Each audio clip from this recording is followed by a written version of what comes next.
I think. Hold on. Can you see it now? Can I have the link to your Twitch stream?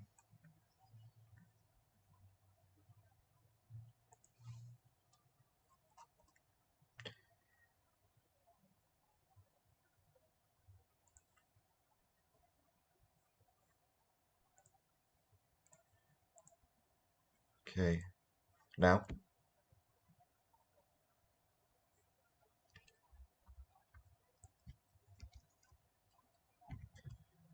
Wait, what do you see now?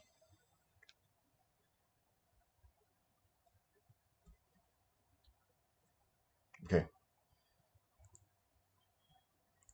Let me see. I'm trying to get. Oh, let me see this. How about now?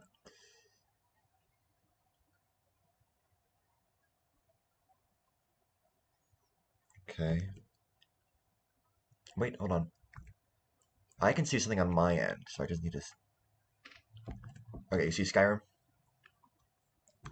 Good. Okay.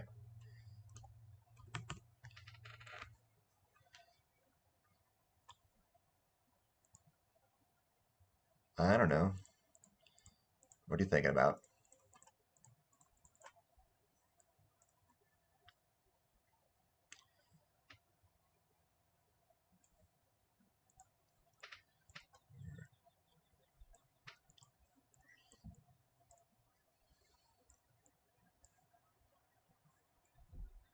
All right. Classic. I've got a bunch of mods. So I think, a little over 100 plugins installed on this. I think the exact, like 85 ones.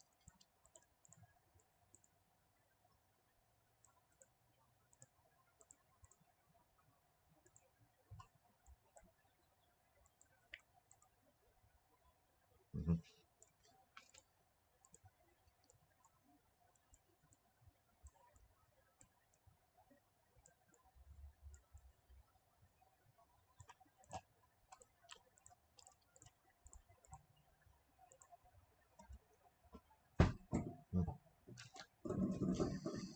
On Twitter?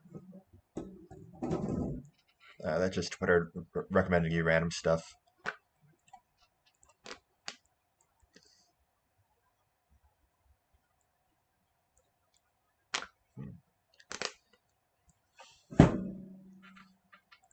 Nice. I just lurk. I never get involved.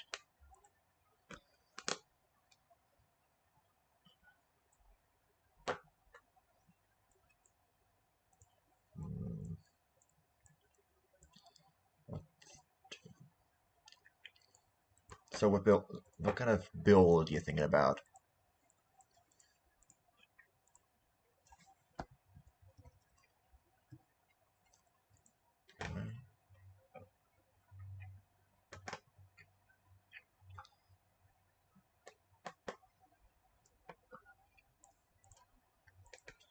Let's go with.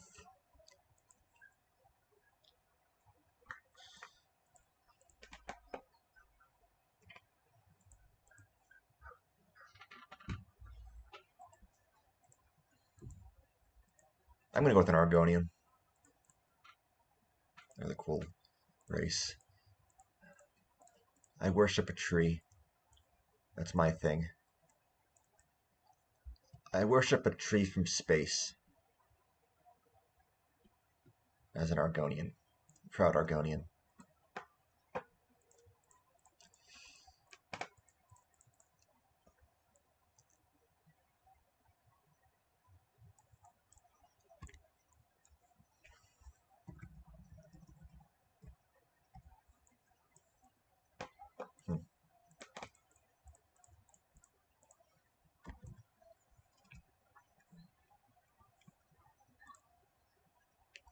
I don't know how to do that, so wait, hold on. I think I can. Audio bitrate of what?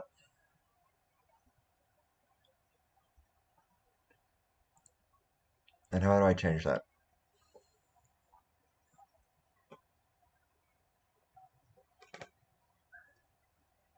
Okay.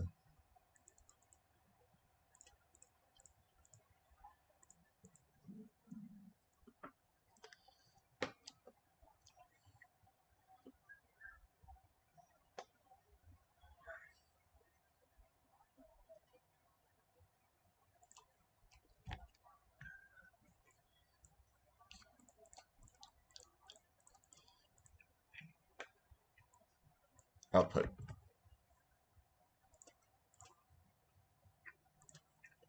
And what do you want it to do again? Audio bit. Was it? All right, there we go. Now let's see how I'm going to create a.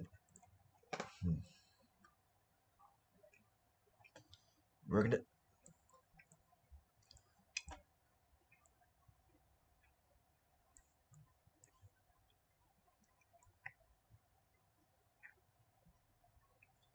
Objective of the game: I am a blind Argonian who is being given directions by the Hist. We're going to do whatever the Hist wants to do.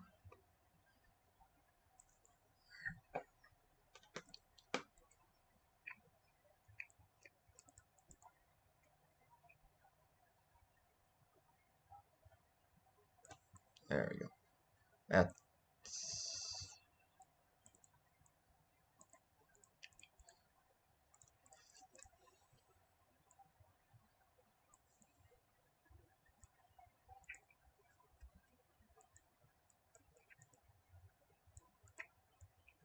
Yeah, I can hear you, yeah.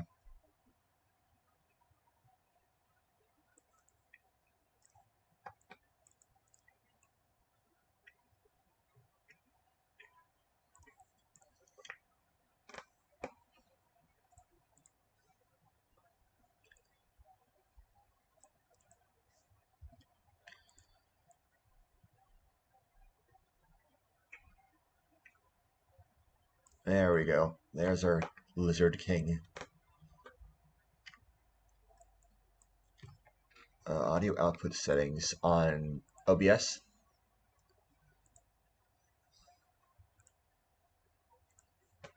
I'm not recording. That's what you mean.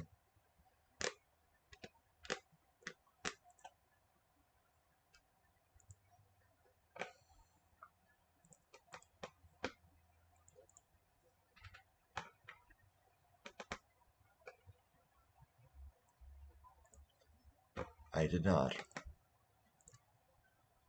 Right. Yes, I am using a headset.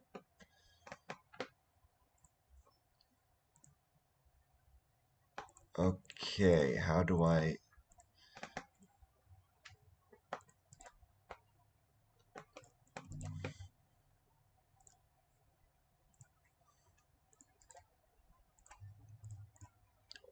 Add audio capture. So do I right click in scenes or in sources?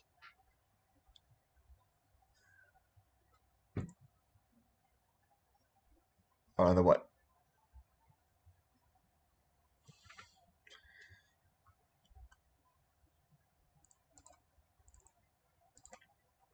Right. That adds a scene 2.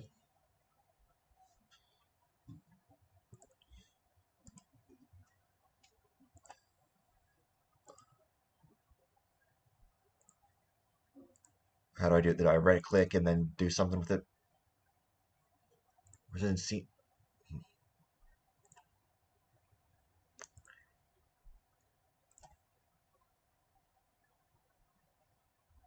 Okay.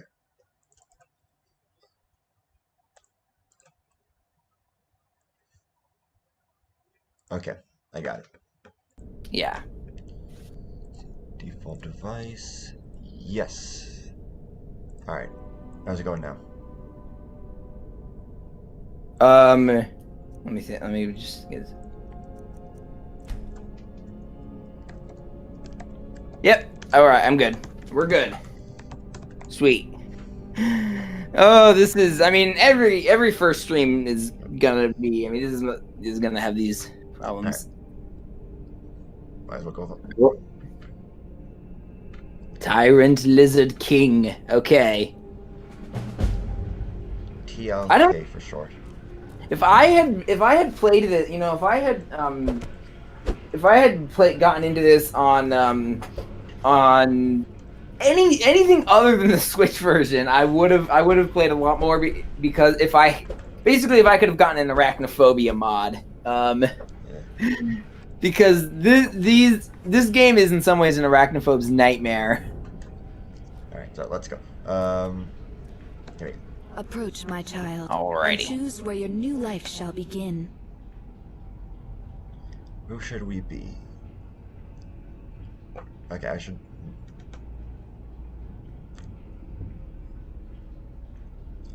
I was attacked The and light left of for hope dead. shines even for you. Don't give up. And I was saved by the will of... I'm gonna set up my mods here. Real quick. Okay. I'm gonna... A couple mods need to be set before I go out. Saved by the will of the hist. Alright. All of them. So yeah, I'm gonna need to hear this Elder Scrolls lore. Right. Are you familiar with the hist? No. They are... I keep like re-seeing the books and I'm like, I'll read them eventually, and then I never do. Right. I can pray in this mod. It's fun. Okay.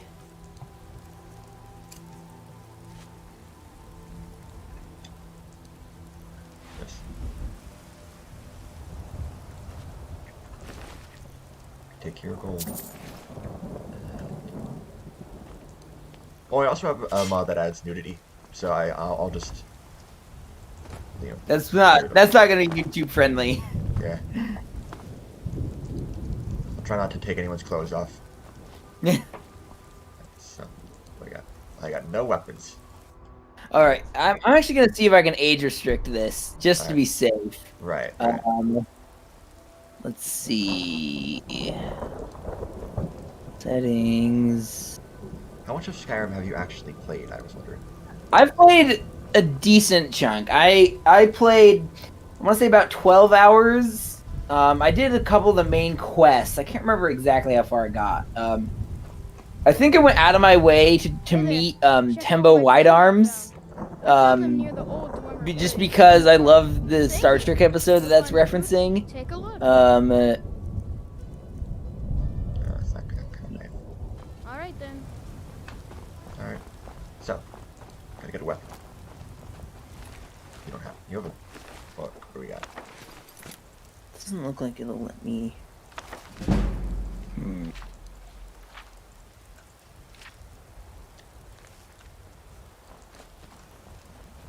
Every time I see like paid promotion, I'm like, I wish. Take your meat. All these children, because children are immortal. Yeah. And I feel like some of them know it because they will be just absolute assholes to you, like because they know you can't do anything about it.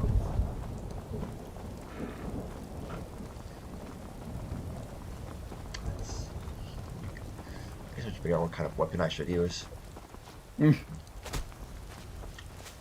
Specializing.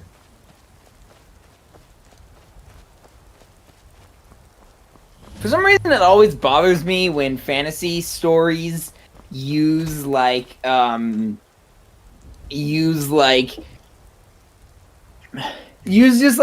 they change the days of the week, but they clearly don't put much effort into it. And so Sundas, Yeah. I don't know. Stay out of trouble, Argonian. Oh, he has another mod. Yeah, that's names. People have names now. Nice. Yeah. Have you heard of spoiler warning? I am aware of the concept of spoilers and the warnings thereof. Oh yeah. Sorry, I'm referring to an analytical Let's Play series where they that I would recommend. I talk about it a lot on my Oblivion. I talk about their Skyrim videos a lot on my Oblivion stuff, and my Oblivion videos, and they are and they did a Skyrim series that I keep referencing, and they're like, someone was like, what is your favorite part of the game? It's like the mods. You know, like all the bad stuff gets modded away. No, that's too high level. It's a vampire. They do not want to be a vampire. That is against my religion. Well, I actually ended up. I'm assuming you didn't watch any of. You didn't watch my whole Let's Plays, hour. no. Okay. I actually don't usually like Let's Plays either, but I'll send you a link to spoiler warning once we're done with this because it is very good. It's more analytically minded, but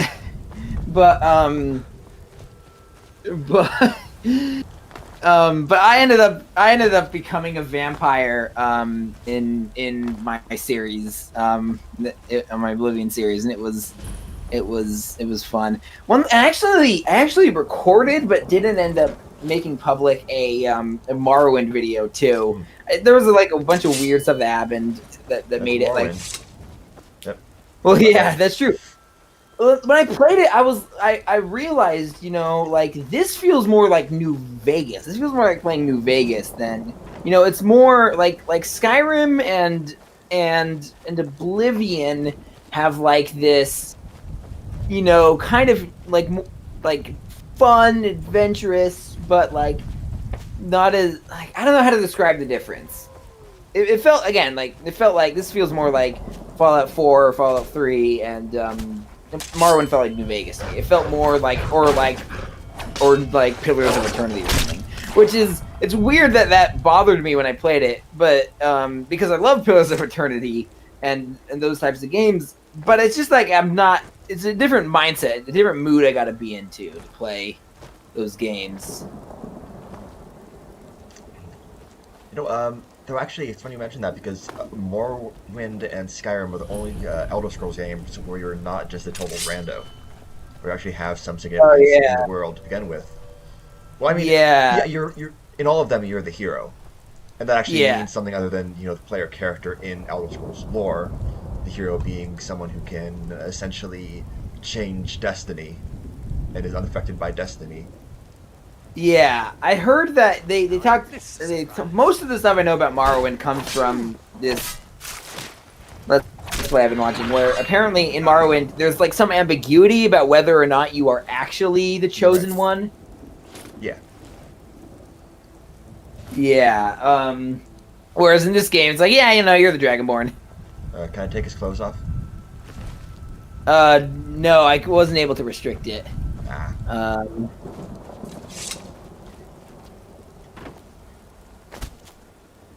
To Swindler's Den. Just out of curiosity, do you have any arachnophobia mods installed? No, I do not. All right, I'll look away. It's much easier to look away when you're not trolling a first-person game.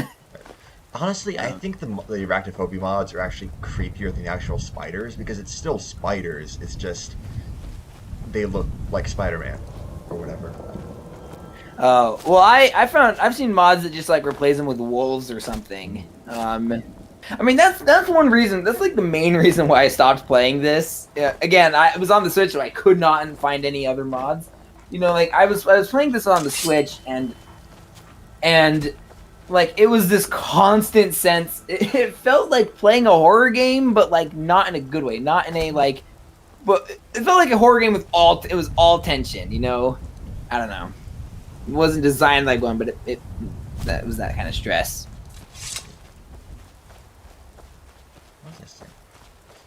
Well, even if you're not the new Reverine, I haven't actually played that much of Morrowind, to be honest. Yeah. I do recall. Aren't you mantling the Reverine? I don't know. The recognizes you as the Reverine, so it becomes essentially a moot point. Whether you are or are not Indor or Nerevar. Yeah. Nah. I don't have any choice. I'm sorry. Yeah. This isn't what I want. Well, if you interpret all the Elder Scrolls protagonists as Cesarine, then they're all special. Yeah. Okay. I need these. Okay. I think we should start at the beginning when it comes to Elder Scrolls lore. Right. Like the basics. All right. What part of that did you not understand fully? Like the other one, the Cesarine or whatever. Okay. So the Cesarine is okay. This isn't actually like that widespread of a theory, but it's my personal theory, and it's Skyrim is the big one. But so OROKEN, right? Lorcan? Lorcan, yeah. I don't. Lorcan is basically the original Ninth Divine, who was the god of mortals, who tricked the other gods and Magnus and whoever else was involved, the Etada, into creating the world. And then the other gods, when they discovered that he tricked them, they either killed him or he let them kill him. Or maybe they didn't kill him at all and they just kind of disemboweled him and scattered his essence. Okay. And this is my understanding of it, by the way. So, Lorcan, his essence kind of made its way into certain individuals, and 3 of them, actually. This is Michael Kirkbride, who was one of the main lore writers early on, who I think was the main lore writer for Morrowind, was that Talos is 3. They say it's Tiber Septim, but it's actually 3 people who have collectively mantled Lorcan that have become the Ninth Divine again, but they also were Shezarene, which allowed them to do that. Okay. And that the Shezarenes are, in a certain sense, doom-driven, which means that, like hero, well, that's the other term for heroes, that they can make their own destiny. Okay. And that they are not beholden to prophecy. Interesting. And it's also my theory that the Elder Scrolls are connected to Lorcan, that Lorcan maybe either created the Elder Scrolls or is the Elder Scrolls. That is my speculation. That is nowhere else. Wasn't there a lot of confusion about what the Elder Scrolls are? I've heard that the writers weren't sure about it was just like a throwaway line in the original game. And I mean, it was called Arena because there was arena combat and there wasn't. Anyway, so has there ever been an official, canonized description of what the Elder Scrolls are? Oh yeah, the Elder Scrolls appear in Oblivion. Okay. And in Skyrim. Okay. Though they don't actually appear in the main quest of Oblivion. I don't know if I should spoil too much. I basically have just. I was like, the definitive Elder Scrolls experience is just pissing off and doing your own thing, Right. So do you mind if I tell you? Yeah, I don't mind. That's the main. That's the end. I think it's either the end or one of the close to the end quests on the Thieves Guild quest line. Okay. Is to steal an Elder Scroll. Okay. And then they come up in the main plot of Skyrim, and then in Dawnguard too. Okay. They're basically ancient scrolls that have prophecies, but they have weird abilities. The first one is that it's just a single scroll, and if you don't know what it is and you look at it, it's blank. But if you know what it is, it can blind you or kill you or drive you insane. Oh wow. Or it can show you visions of the past, visions of the future, just visions in general. Also, if there's a story in one of the books that there was one of the priests who's studying the Elder Scrolls, the Moth priests, has a visitor over and he tells them to, feel the Elder Scrolls on the wall and tell them how many there are. And he says, I think it was 7. And then take one away, feel it again, there are 9. Oh wow. They are not beholden to any laws in this universe. They go where they please. They have 4th dimensional properties. They're weird magic, that kind of thing. And nobody really understands them. They use the Elder Scroll in the main quest of Skyrim to time travel, right? Well, not to try time travel, to see the past.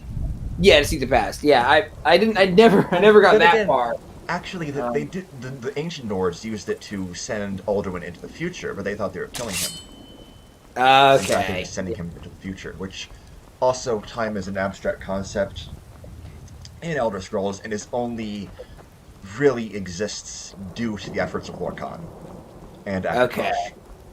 Okay. Interesting. So yeah, in my series, I basically it's so funny because I was like trying to be a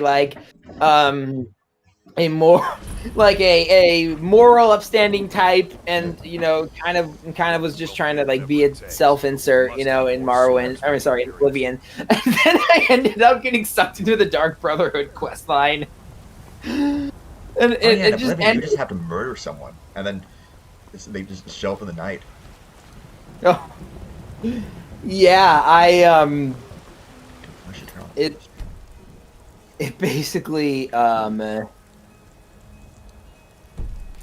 yeah, I mean, yeah, that's, I mean, it's like basically impossible. I mean, it's not impossible, but like in this case, it was just, I think I killed them for a quest line, and then it was like, yep, you're Dark Brotherhood now, and then I basically just felt like my I basically just ended up feeling like I was becoming sorry, I feel like I ended up becoming a like okay, I made a bunch of Breaking Bad jokes. I was like because like that's kind of what it felt like. But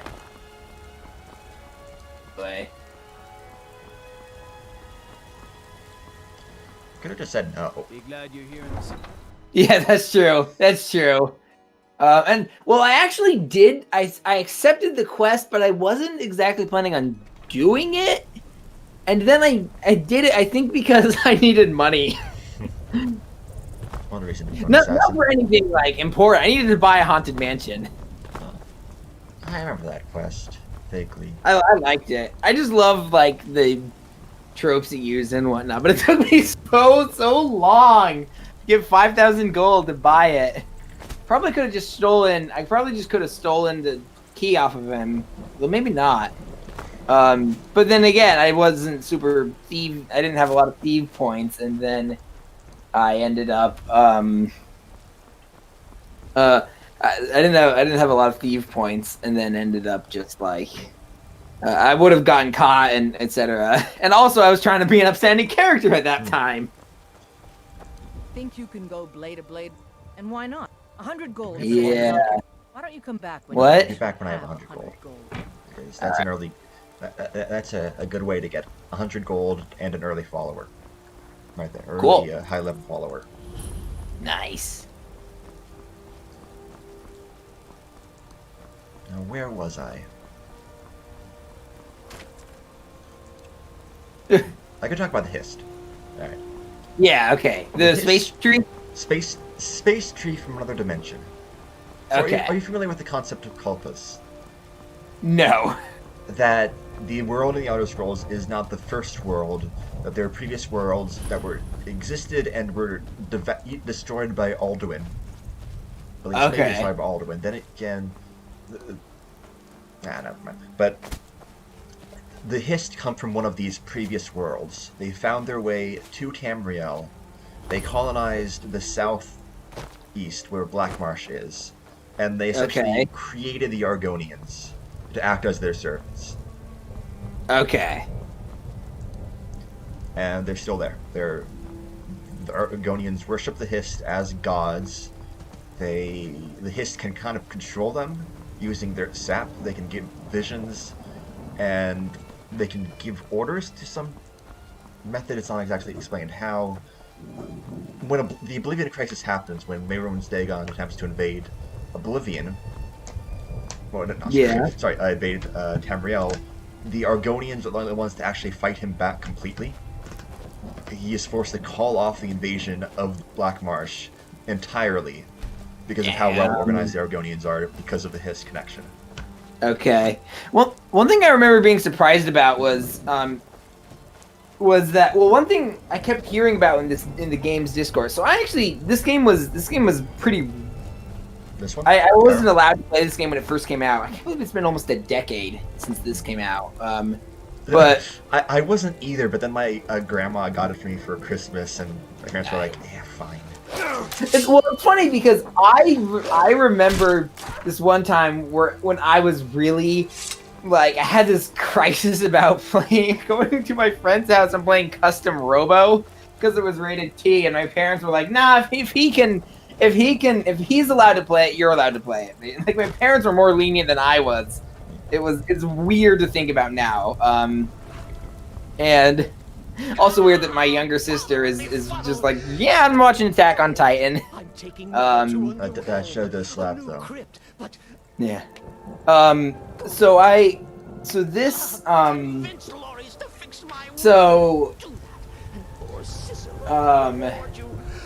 was I? Oh yeah, so I remember always being like, whenever I heard about it before I actually played it, I remember being like feeling odd that they mentioned that it took place 200 years after Oblivion. And what I didn't realize was that all the games up to that point were like during the reign of one emperor, right? Yeah. It was, yeah.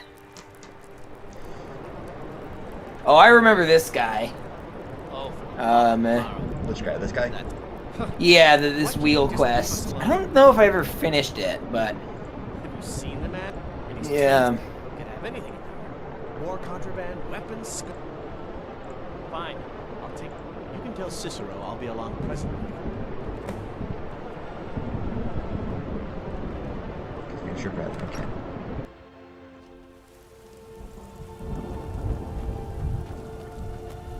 Oh man. Oh, I guess this is a good day to stream this because the Bethesda's thing, you know, Bethesda's like, we are now like Microsoft, more corporate consolidation.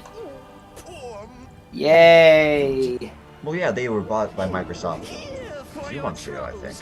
Yeah, but they had the EU had to approve the deal or something. Right. When I heard the news, I wanted to tweet out like, "You were chosen." I actually just watched Revenge of the Sith for the first time recently. I mean, then again, you could have said that back in like 2015. Yeah.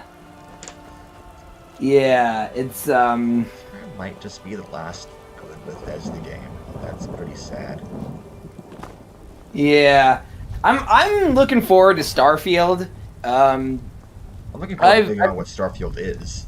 First. Yeah. Yeah, that's true. I was under the assumption that it was like this, but sci-fi. Yeah, I mean that was the idea, but anything more than that, or? Yeah, that's true. I really wish there were more. One thing I keep saying is I want a sci-fi CRPG. You know, I want Pillars of Eternity, but in space. They wanted. I guess I thought a woman wasn't strong enough. It's weird how I can't think of any of them. Keep walking, soft gut. Well, I'm more woman than you can have. For a second I thought, oh no, that bandit is. For a second I was like, oh, that bandit's a guard. No, it was a guard. What I was thinking. Commentary. Yeah, yeah. All guards are bastards. Oh man. It is like annoying how in Bethesda games a lot of times just like stealing one thing will make everyone go and attack you. Like even if it's like a fork.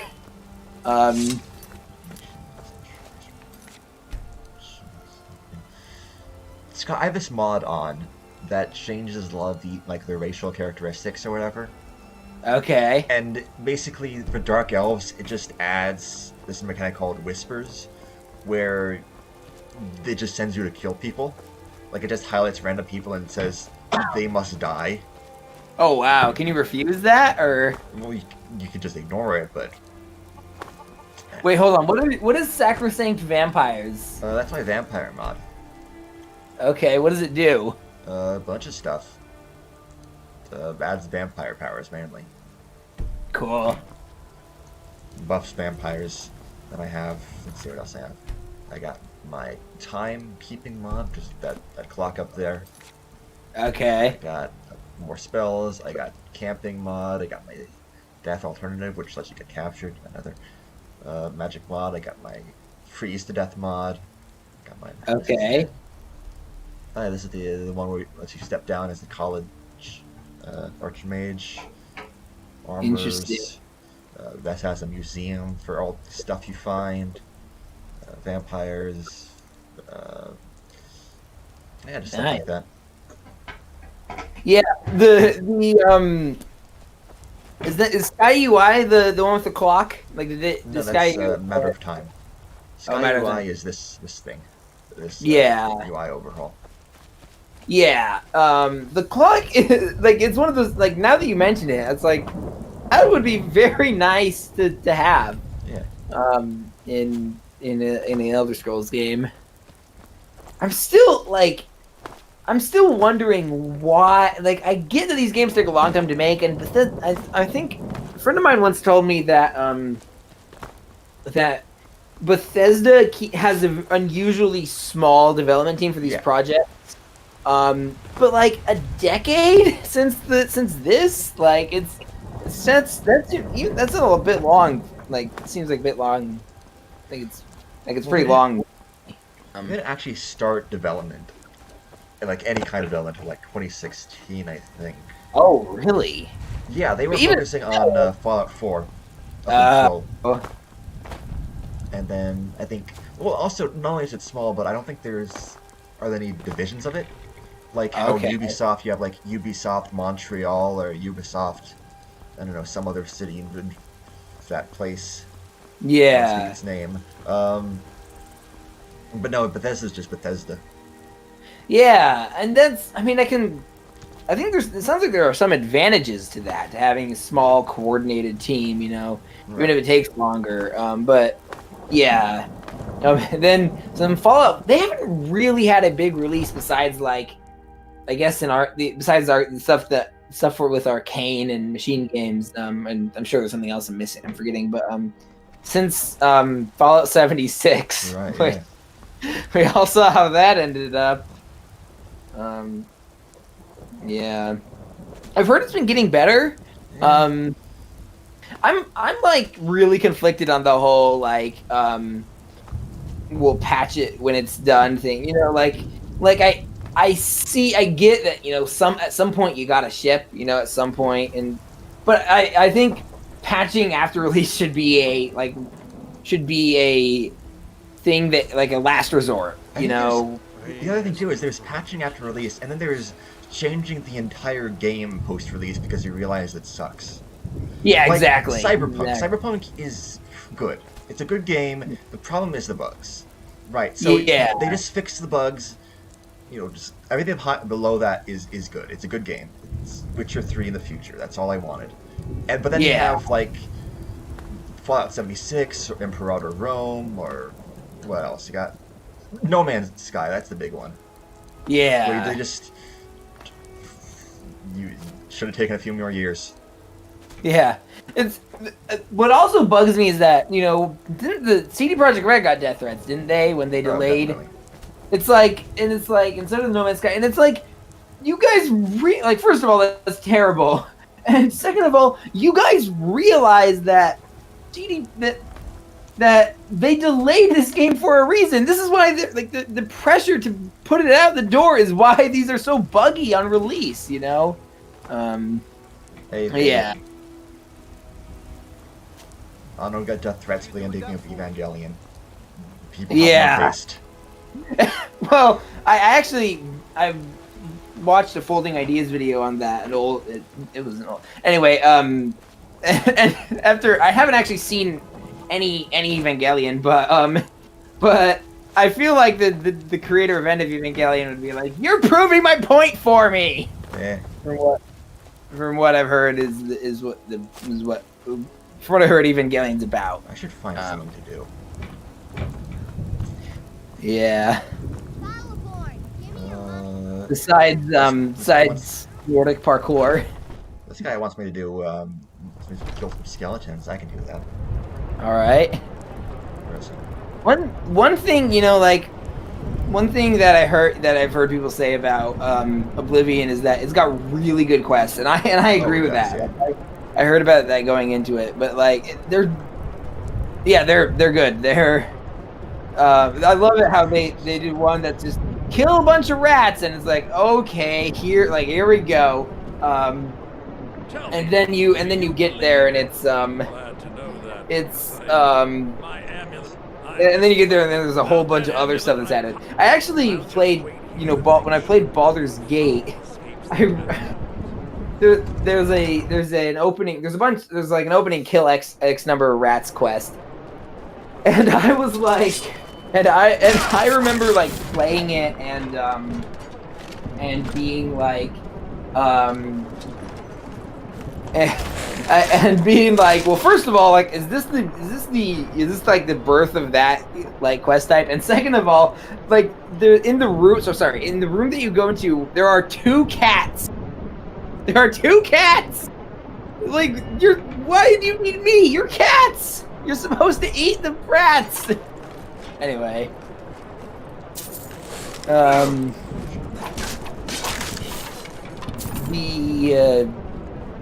are you talking about the Fighters Guild quest in Oblivion where you kill the rats, but then there's you're supposed to be protecting the rats? That's actually kind of a running joke in Elder Scrolls, where the first quest you have for the Fighters Guild is killing rats.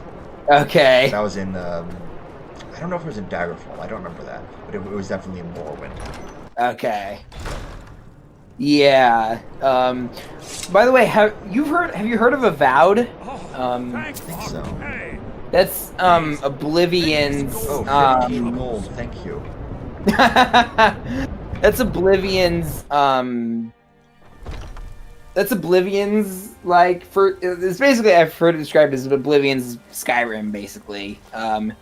Which, and it's also apparently set in the Pillars of Eternity universe, which I'm like, because I love Pillars of Eternity. That's restoration and enchanting. No, not enchanting. Nice spell in there, and love with that. You know what? You know what I think would make I think I'm delayed. Yeah. No, you sound good. Oh no, yeah. I'm sure it sounds fine, but I've been seeing it on my computer. It's showing. It hasn't been catching up. I don't know why. But the what was I gonna say? I can't remember now. Oh, it'll come back to me. Oh man, the Have you played Pillars of Eternity? I don't think so. I did. I really liked it, and everyone seems to hate it, or not hate it, but it seems to be pretty divisive among CRPG fans. And I'm like, I really don't get why.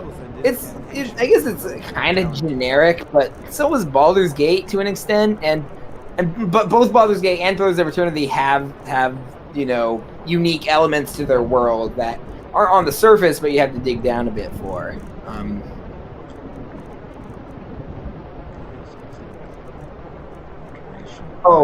remember what I was gonna say.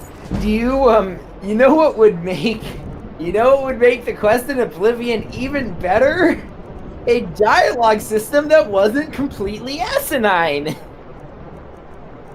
I like, honestly, I mean, the keyword like topic stuff is fine, but that wheel is just like, what? Like, I can't even understand what the approach was. I don't know. So I'm thinking Sword and Shield, but have alteration and what's the end? Do I have alchemy? No, I don't have alchemy. Still use alchemy as like a support, but still main light armor maybe. Yeah, I have a bonus light armor, but then again, I don't really. Just like, yeah, I'll use light. Yeah. To find some armor though. Okay, so I'm trying to think of other Elder Scrolls lore questions. So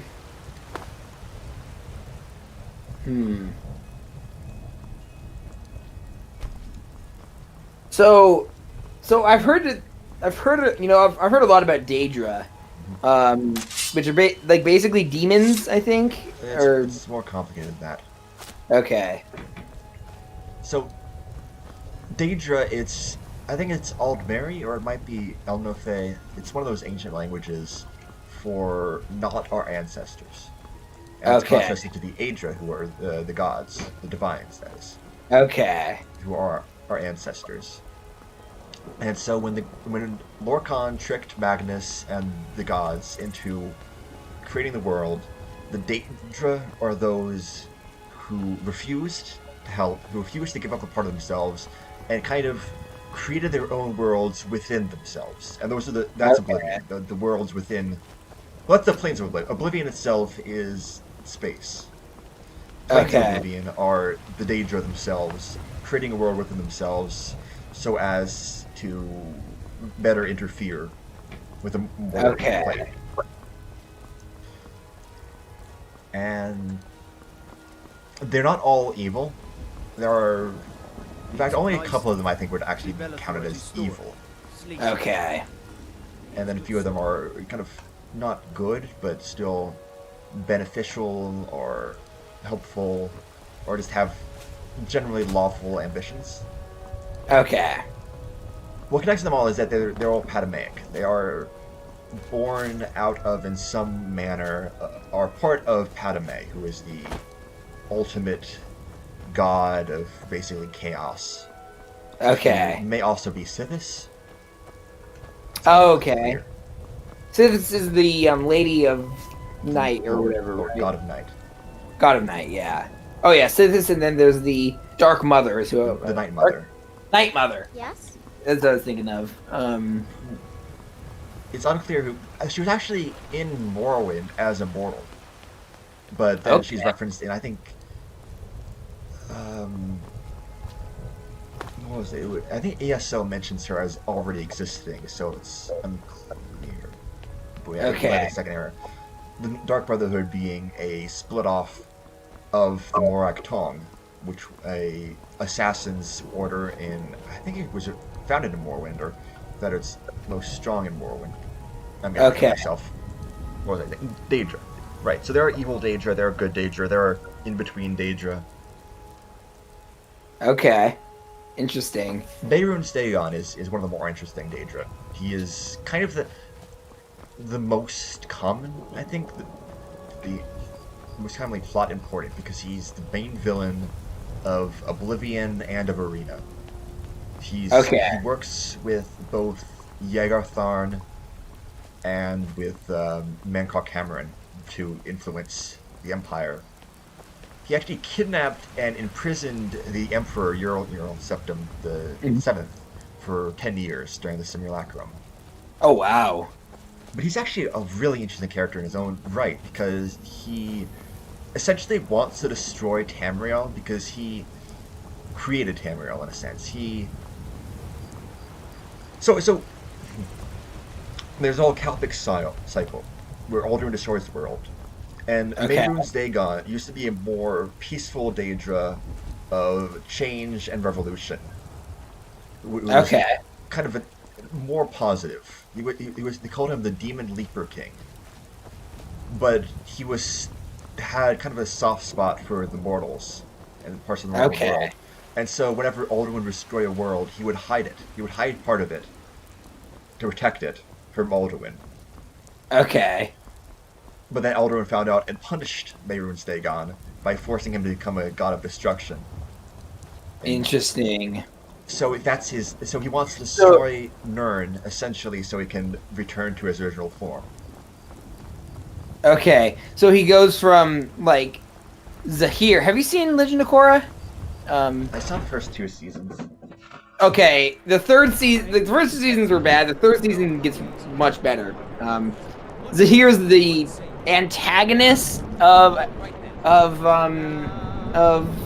Korra. I've actually defended him on several accounts. He's certainly the most complicated. Anyway, but it sounds like he goes from Zahir to the Joker. Anyway, I don't know if that's actually the case. But yeah. So okay, so Daedra aren't all evil. Are not all Aedra good?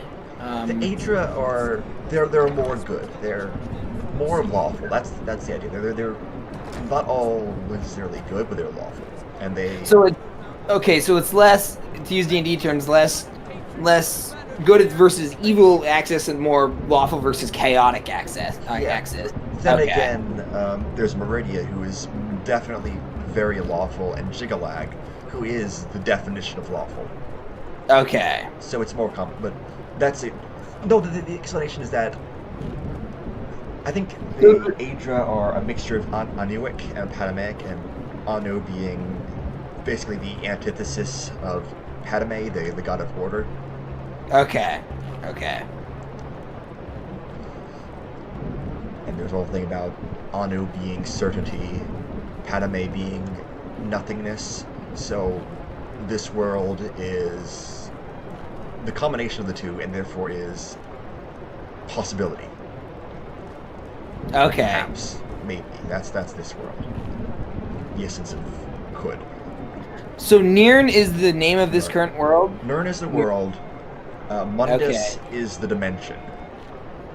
And Tamriel is the continent on which the things take place. Okay. I'm gonna edit this stream name to add a subtitle, or Elder Scrolls Lore 101. Actually, Remedial Elder Scrolls Lore. So how exactly does one find out about this? First of all, you got to go to New York. You got to go to Straight Corner in the upper side, and you got to ask for they call it angel dust. And you got to take that, and then you'll know what it's like. Okay. All I know about New York comes from movies from the 1980s, by the way. Okay. Is angel dust drugs? Like some form of... It's either cocaine or PCP. Or maybe. Okay. Alright, that's what I thought. By the way, I love your hat. It's like a mix of a Ushanka and a They call it a fine hat. It's like if Ebenezer Scrooge was a commie.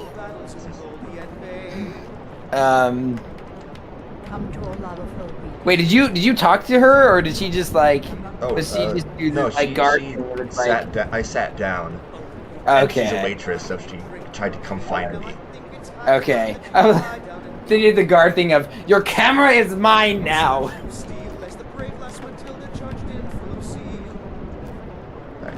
I never actually listened to the full song of Ragnar the Red.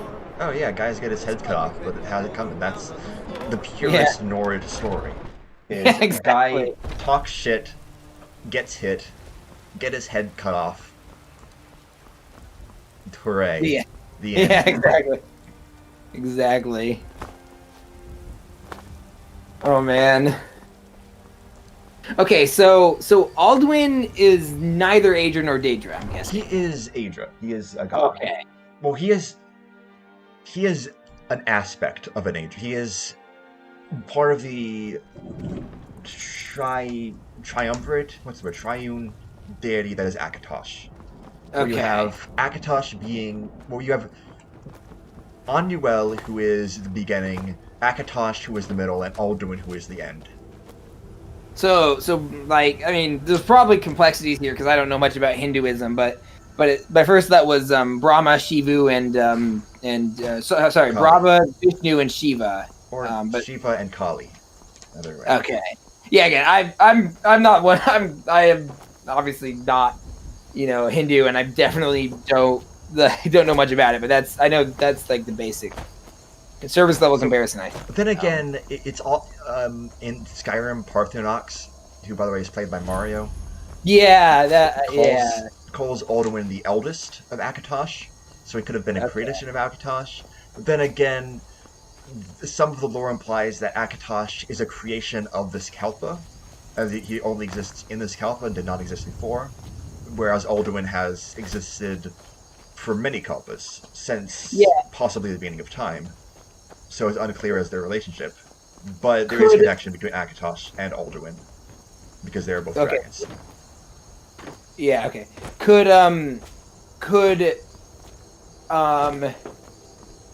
eldest of what did you say it was? Akatosh.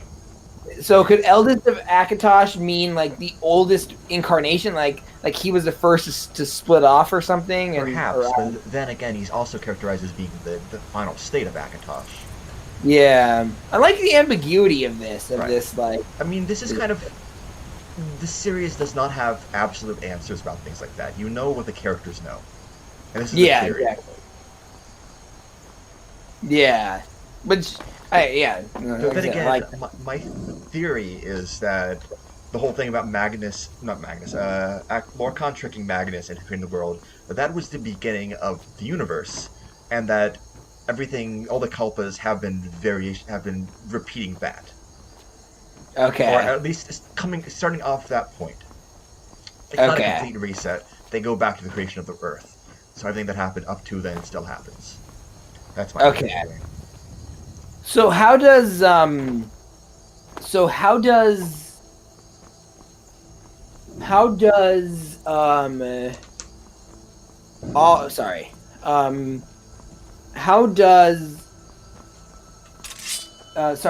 are dragons defined in this? Sometimes I'll just forget what I'm thinking about, but still just say the first out of the sentence. But how are dragons defined by in this game? Like, is it just like they look and act like dragons, or are they specific? Because Alduin's both an Aedra and a dragon, but I'm assuming that not all Aedra are dragons. No, that is Akatosh and Alduin are dragons, but Anuel is not a dragon. Okay. He is an elf. Okay. But no, not all. The dragons are shards of Akatosh. They contain like a divine spark within them, but they're not themselves gods. They're kind of, I guess you could call them demigods. Okay. So is this like a created in their own image thing? Like the elf god created elves? Or actually, he's not an elf. He's an. I'm not sure. Anuel himself has not appeared, but he takes some sort of humanoid form, which is he is considered to be like the ancestor god of the elves. Okay. Because the elves are also descended from some of the Aedra. No, I forget the name, but the Elnofex? No, that's the language. The Elnofae, who were the spirits who helped create the world, but then were stuck in it and became born.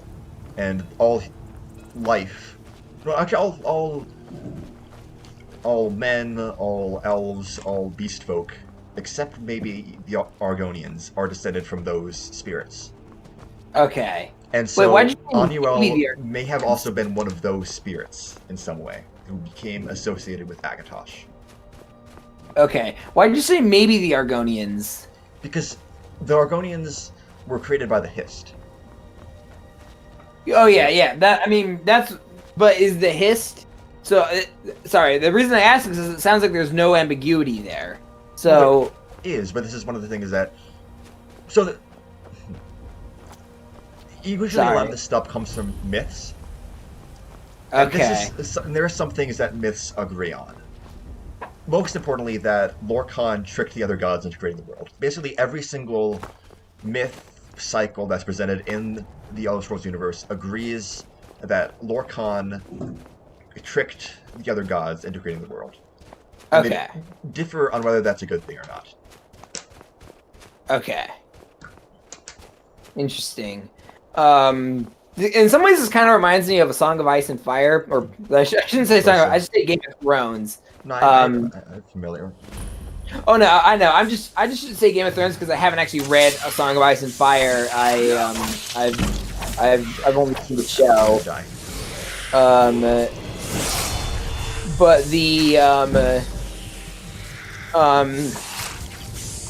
But A Song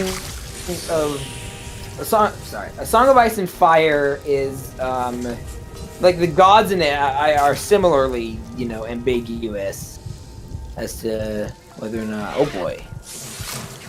Wait, what are you? I just died, I think. To what? Ice. What's the name of them? Dang ice spirits. Okay. What are you saying? Oh, just the like there's a similar ambiguity, I think, to the gods in A Song of Ice and Fire. You know, like whether or not they're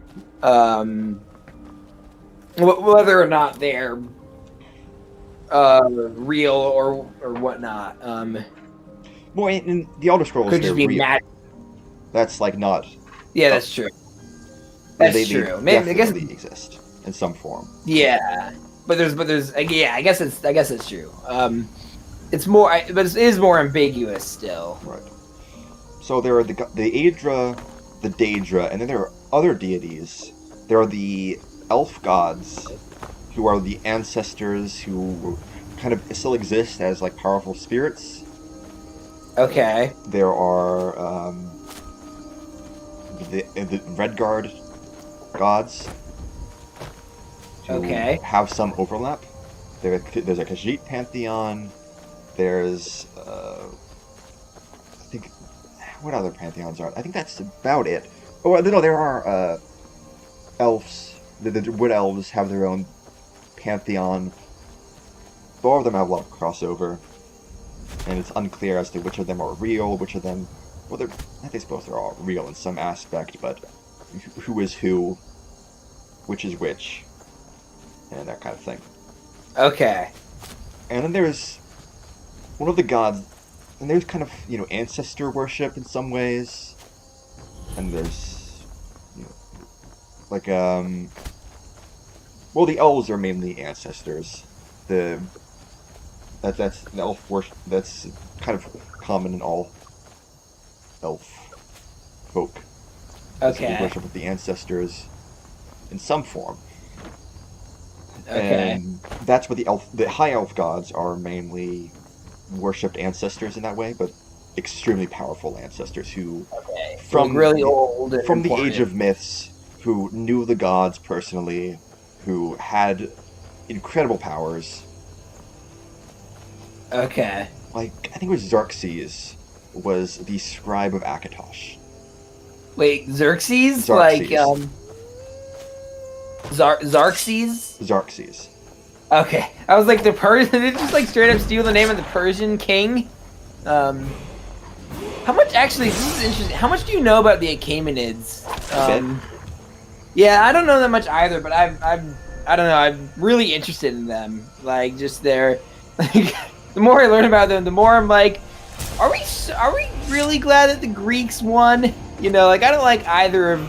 I don't like. Obviously, I've made it clear that I don't really like any form of institutionalized hierarchy, but Persians do sound preferable to the Greeks.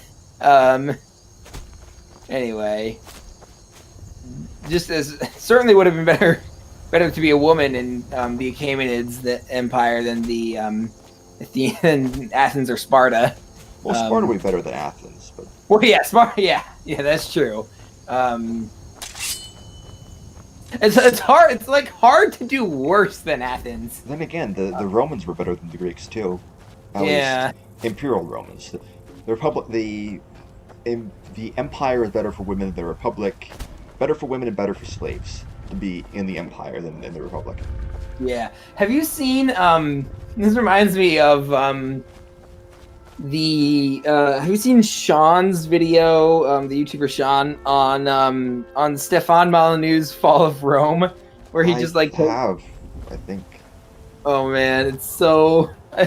There's one comment I keep thinking of where it's like there's someone's like, I think the Roman Empire fell when famed Roman writer Aurelius Marxus instituted Obamacare and forced trans people to use it was more, but to use the chamber pots they identified with. You know, like this is which is such a perfect distillation of the problems of trying to ascribe modern political terms to ancient Rome. Anyway. Yeah, I mean, they're progressive. They let women own property. Which if they had 3 children. Yeah. That was actually the law. That we're was grading on a curve here. Imperial law. Actually, I think it was Claudius. If a woman had 2 or 3 kids, then she could own property, run a business, and he couldn't vote because by that point, voting wasn't that important. So Yeah. I guess the Senate was there technically, but They it was were there. They had parties. yeah. They can Exactly. emperor sometimes. They had about as much power as the Judean People's Front. Then who else might think? More power than well, yeah. I mean, if you're at about a 1 in 1,000 chance of being the next emperor if you were a senator. Yeah, exactly. You could, you had a special box at the Colosseum. I think it was pretty good. Yeah. Yeah. I think Hadrian, if I remember right, Hadrian worked his way up. Like he was born. I don't know if he was born. I don't know. Yeah, that's the interesting thing where about Rome, where it's like, how do you define work here? I mean, none of them were slaves to begin with. Yeah, exactly. But at the same time, Rome had an element of social mobility that wasn't a 100% common thing amongst societies before or after. I mean, then again, take for example Caesar. He was still, he was considered like a, low-born, but he was still an equestrian. His family, which means that your family is rich enough to buy horses, which is a big deal. He had 3 names. He was a big deal, even before he. Yeah, that's true. Yeah, I don't know. I don't think Hadrian was. I need to look into Hadrian more. I don't think he was a plebeian, but I remember hearing my screen here. What? Can you see Google Net right now? No. Okay, so Steam overlay does not show through. No, he was a praetorian. No, yeah. His father was a senator. Can. Okay. So it's not. Yeah. Okay. Though then again, his father was the emperor. So, by which I mean Hadrian. He was adopted by. Oh yeah, that's by Trajan. Yeah, that the emperors did that. Except for until Marcus Aurelius, and then, well, at least Commodus was terrible, but at least we got Gladiator out of it. Well, Commodus was terrible according to the people who killed Commodus. That's true. I mean, like I remember reading once. When I was a kid, I was super interested in ancient Rome, and I still am, but I had all these books, and one of them was like, so these stories about Caligula, they may have been. Yeah, that's actually my last. I had a professor a couple of years ago who had a big thing about how Caligula was kind of underappreciated, and was kind of unfairly judged, and that everything he does that he gets maligned for has some sort of reasonable explanation.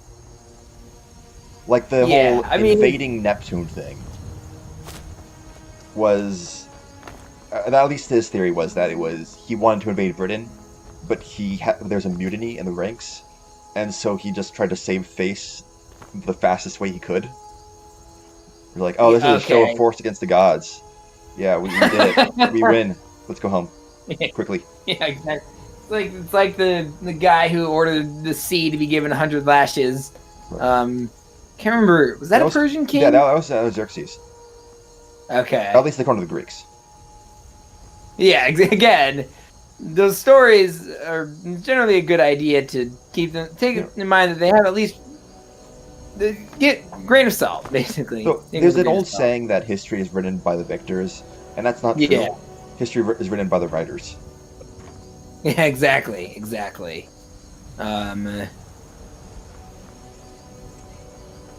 Which is why Genghis Khan never lost a battle, and is still considered one of the greatest monsters in history.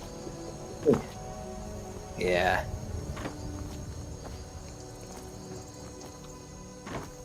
Yeah. Genghis. I love shouting. Whenever I play Civ, I love it when I'm against the Mongols. They actually just added Kublai Khan to Civ 6. Is his capital Xanadu? But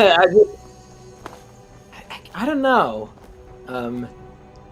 That's I love the I love it. Like whenever they like beat me to a wonder or anything, I'll go, "Come!" You cut out? I don't know. For a second What? there? You cut out for a second there.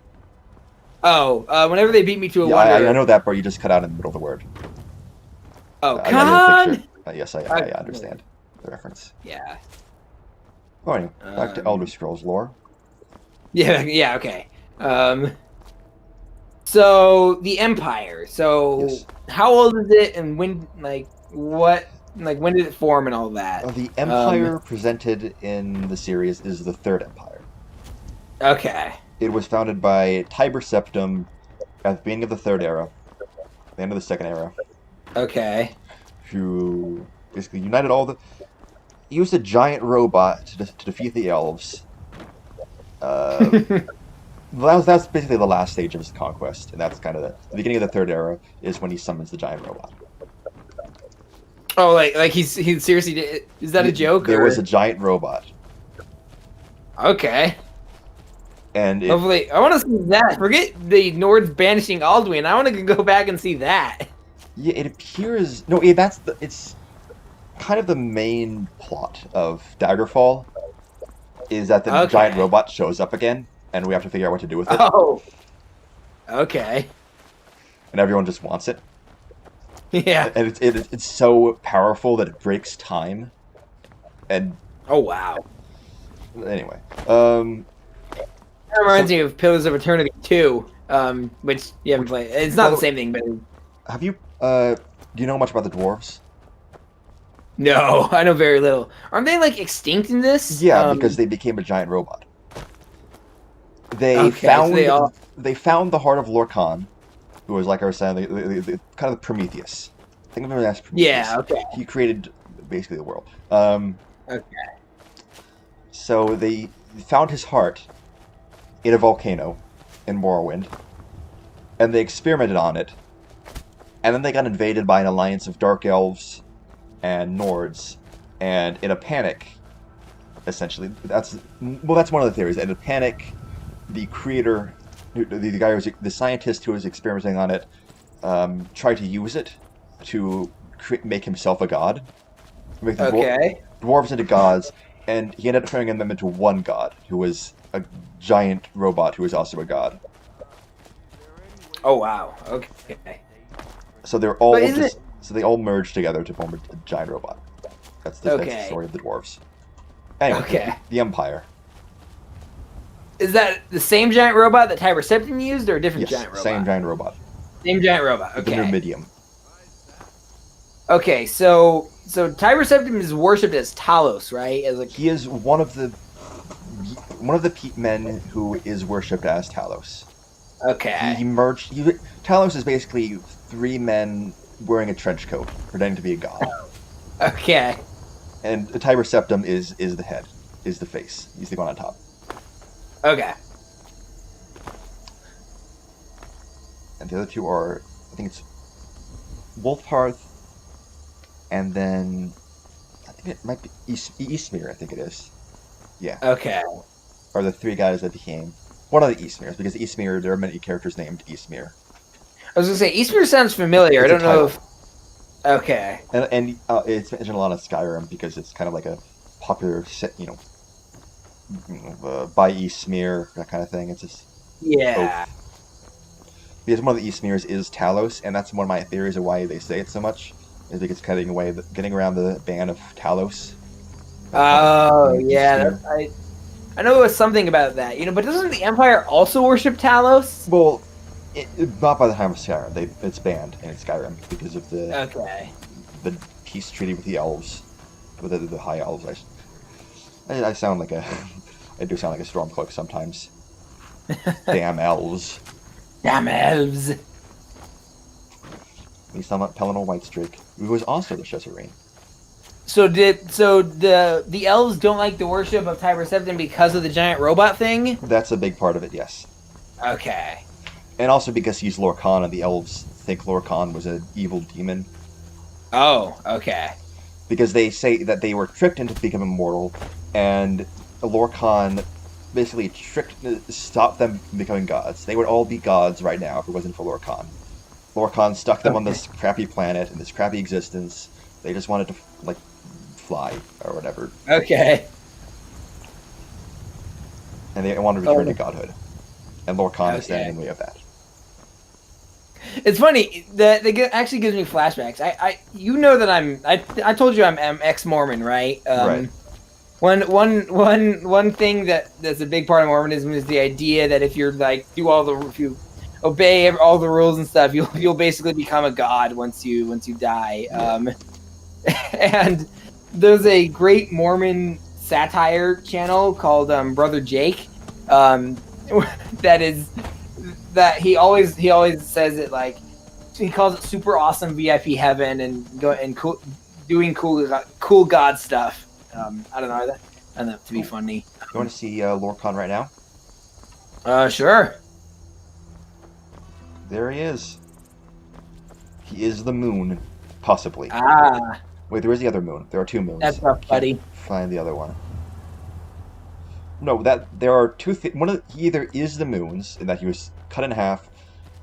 That's rough, the buddy. larger moon is his divine spark, and the smaller moon is like his mortal essence, because he was part of it. Either that, or there's a third moon that's hiding. And that's Lorcan. Okay. I heard that. Yeah, I heard something about 3 moons, but so it was one of them. So one of them is just like is it hiding? It's hidden. It's the dark moon. Okay. I think that one's Masser, and then there's Secunda, which was like a small moon. That looks like, the moon. Okay. And there's that thing, which is big and red. Yeah. So there's the real moon and there's the fictional moon. It's like they put the two together. The big moon that always shows up in movies and stuff, and then the actual moon. It's also pretty big. I think it's just not as big as that. Yeah. Oh, and all the stars too. Those stars are portals to Aetherius, which is kind of you could call it heaven. Okay. It is the realm of the Aedra. Is Sovngarde and the Nord's word for that, or is that something else? That Sovngarde is a plane of Aetherius. Okay. Oh, forgot about this. There's another theory that Lorcan was a Daedra, not an Aedra. And that Mundus, that is this world, is a plane of Oblivion. Oh. So Just it's like one, the Truman Show Matrix thing. Yeah. I don't know. Just one controlled by Lorcan. Where Lorcan is absent from it. Though then again, one of the aspects of Lorcan is Shor. That is his name to the Nords. And Shor, they mentioned Shor as being able to speak with the people of Sovngarde. Okay. I think it soon says that Shor has forbidden the inhabitants of Sovngarde from attacking Alduin. Okay. Interesting. Why would he do that, though? Because, I don't know, he has plans. That's the thing about Lorcan. He has plans. He's not always. He's not really good or evil. He's got his own end. He's got his own goals in mind, and we don't know what those are, or if he failed at them, or if he succeeded. Yeah. Because, like I said, he is Prometheus. He is the trickster. He is the creator. Yeah. He is. Let's hope he's just not the modern Prometheus. Yes. No, that's Pelinal Whitestrake. That's who? Pelinal Whitestrake, time-traveling robot knight. In the Elder Scrolls? Yes. Nice. And this actually ties us back to the Empire, because Pelinal Whitestrake is one of the big heroes of the Empire. Okay. So the First Empire was created in the First Era by Saint Alessia, who... Okay. And this is something that you've seen in Oblivion, the Alien ruins, right? Those are the big ruins, the white ones. They were built by a civilization of elves, who were pretty much the Dark Elves, the Dark Eldar from 40k.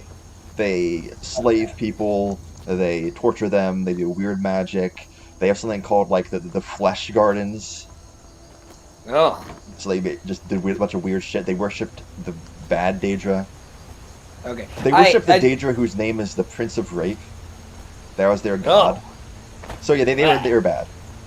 And so Alessia was one of their slaves who led a revolt with the aid of the gods. Okay. And the Pelennor Whitestrike.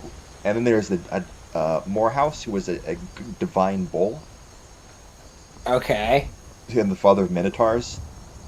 It's not clear exactly what's going on there, but... and they overthrew the aliens. Okay. And Pelennor Whitestrike went like full Doomslayer on the elves. He just killed very many. Oh wow. Okay. And then he killed all the elves, all the aliens, not all the aliens, but like most of the aliens. And then he went too far and went to the elsewhere. And then he started killing Khajiit because he thought they were just furry elves. It's horrible, but it's kind of funny That's too. basically Pelennor Whitestrike in a nutshell. He is basically a player of the Elder Scrolls games with God mode on. So he just kind of wanders around killing people. Going into like fits of rage. Yeah. And also kind of like Achilles because he also has a dead male lover who he yeah. was killed by the elves, so that he just killed all the elves until he himself was killed. And he may have also, and he was another Shizarene too. So that was the First Empire. And the First Empire was founded by Alessia, Saint Alessia, and followed through her descendants. And she was the first one who made the pact that you see in Oblivion.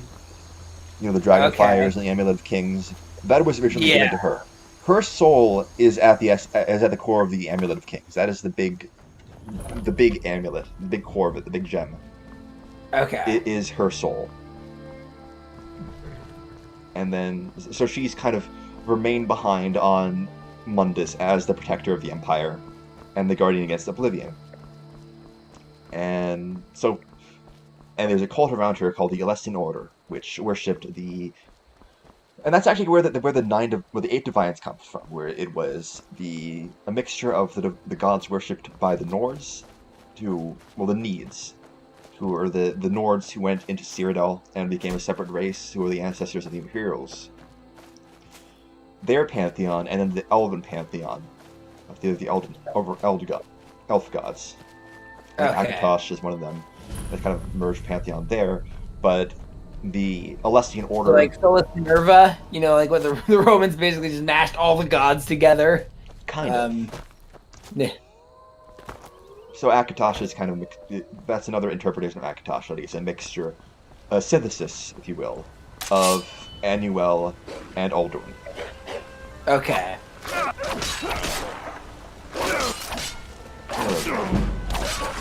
Alright, so the Celestian Order, which becomes increasingly tyrannical as time goes on, has bunch of wars with the elves, it commits some genocide, it burns heretics, it goes bad, basically.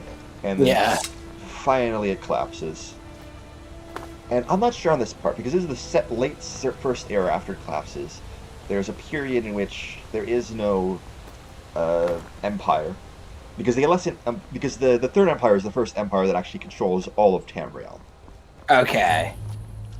The Alessian Empire, the First Empire, only actually properly controlled Cyrodiil, and then parts of Skyrim, I think, and parts of Hammerfell before the Redguards arrived.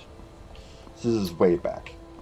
Okay. Are there other continents besides Tamriel? Yes, and that's actually what I'm about to get to. There's an eastern continent called Akavir, which is kind of Asia. Okay. It's definitely Asia. And the Akaviri are... There was... I'm trying to remember... I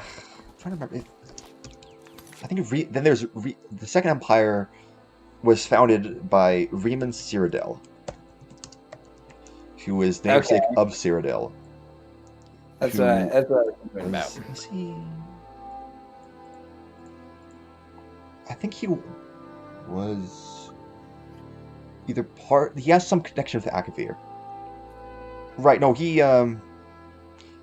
Akavir invades Tamriel at the end of this First Era.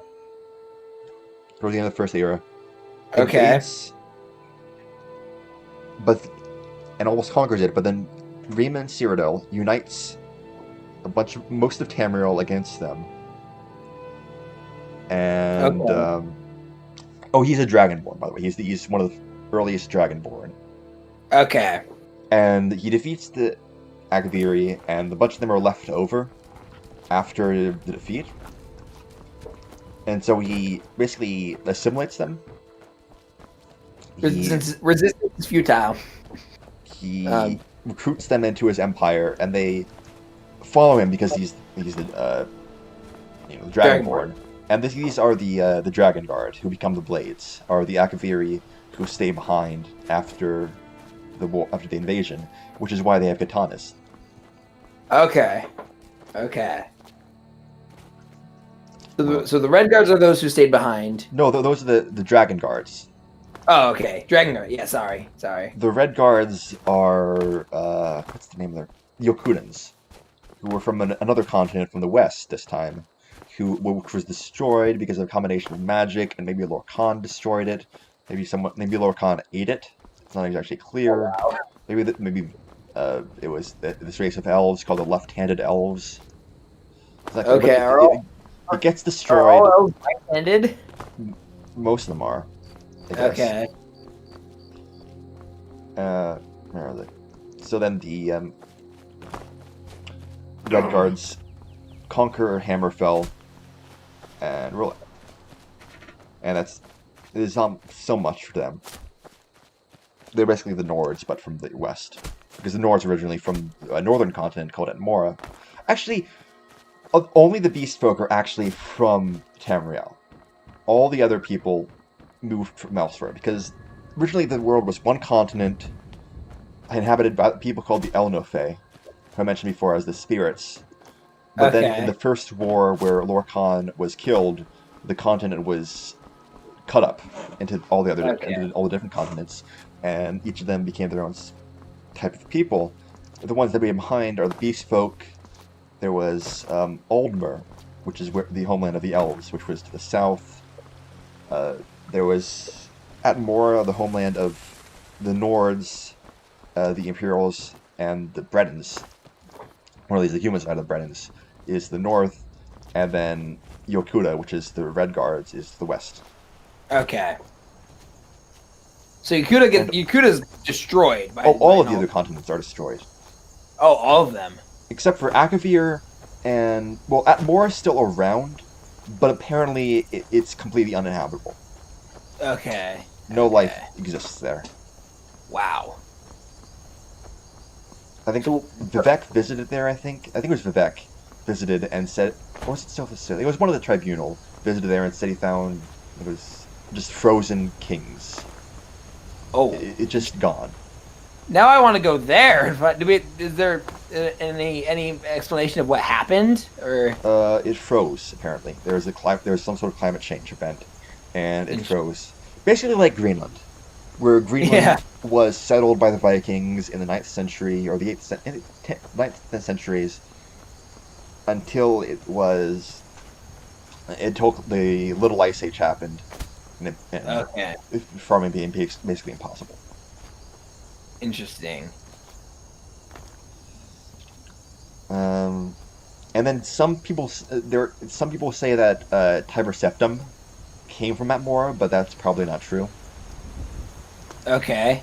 But the Nords came from Atmora. They invaded Skyrim after the Night of Tears, where they had they had some immigration, and then the elves massacred the immigrants, the first humans. Okay. And so the Nords, the Atmorans, the proto-Nords, invaded Skyrim in retribution and basically reversed genocide the elves. Wow. Became the Falmer.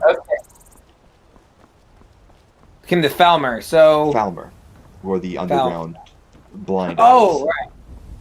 Right. Yeah. For a second, I was like, I know I've heard of them before. I was like, Dunmer? No. There are a bunch of... There are, I think, 4 races of elves.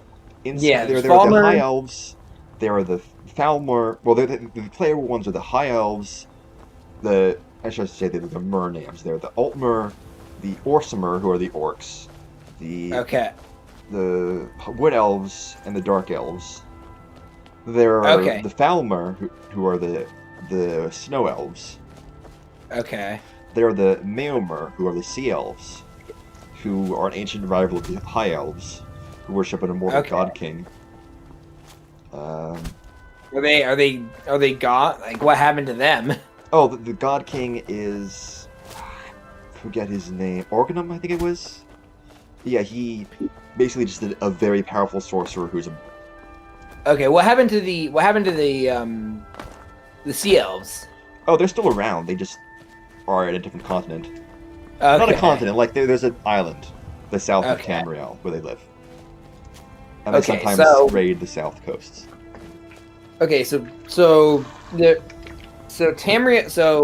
Tamriel is the only continent that has life on it. Well, it's Tamriel and Akavir to the east. And Akavir is the one that's basically Asia. Yes, basically. Okay. So the Red Guard's continent gets destroyed, maybe eaten. Maybe. One of the continents gets totally frozen over. And then another one gets destroyed. I forget how Aldmar is destroyed, though. Okay. It's like 3 different Atlantises all at once. Right, yeah. I don't know about all at once, but 3 different Atlantises. And there's also some islands between Tamriel and Akavir who have their own people, but they're not very well explained. They were conquered by one of the emperors, but it's not clear if they're still part of the empire. Okay. Because one of the emperors tried to invade Akavir and just lost. Got everyone killed. Wow. So what happened to the Second Empire? Second Empire was... You had the Cyrodiils, who were the Ancestors of the Green Men, but they only actually lasted a few generations before they were all killed by the Dark Brotherhood. And then there was the Interregnum, which was a complete period of collapse. Okay. Everything was terrible. It was basically the Dark Ages. And then you have the Longhouse Emperors, who were Reach, from the Reach. Are you familiar with the Reach? Vaguely? Who rule, but it wasn't as powerful. And that collapsed too, and there was a period of... And Akavir invaded again, but it was a different type of Akaviri, because... I think it was like the snake people. From Akavir. Okay. The Kamal, that's it, the Kamal. Okay. Who are still around, I think. They tried to conquer Tamriel. They stayed behind too, but they formed their own communities elsewhere, so they're in the Cat People place. Okay. And I think so they're there. And they may have also killed all the original Akaviri. So the Akaviri are also lost in Tamriel. But there aren't very many of them, so you don't get to play as them. Okay. Shame. And they're basically Japanese people. Oh. Okay. They have katanas. They have samurai armor. Yeah, I think I had you explained that with the guards, the dragon Blades. guards. Blades, yeah. I was like, why do they have katanas? Which yeah. that was an old thing that they didn't actually explain it. They just had katanas as one of the weapons. I think Skyrim is the first one that doesn't actually have katanas as a main weapon. Okay. Was it just like, it's cool, we want a katana in there, so we'll put it in and explain it later? Basically, yeah. And that's a lot of the original Elder Scrolls lore. We'll explain it later. Exactly. Again, the original was called Arena just because it was a fighting game. Arena combat and they had already printed all the box art. Yeah. And then Daggerfall is where they actually get around to explaining it, and then Morrowind is where they kind of, put it all together. Yeah. They're the mobile games, which they had a game for one of those weird, not like a. It was pre-iPhone. It was for the. Which phone was it for? The N-Gage. They had an N-Gage game. Man. I've heard of that. I don't know.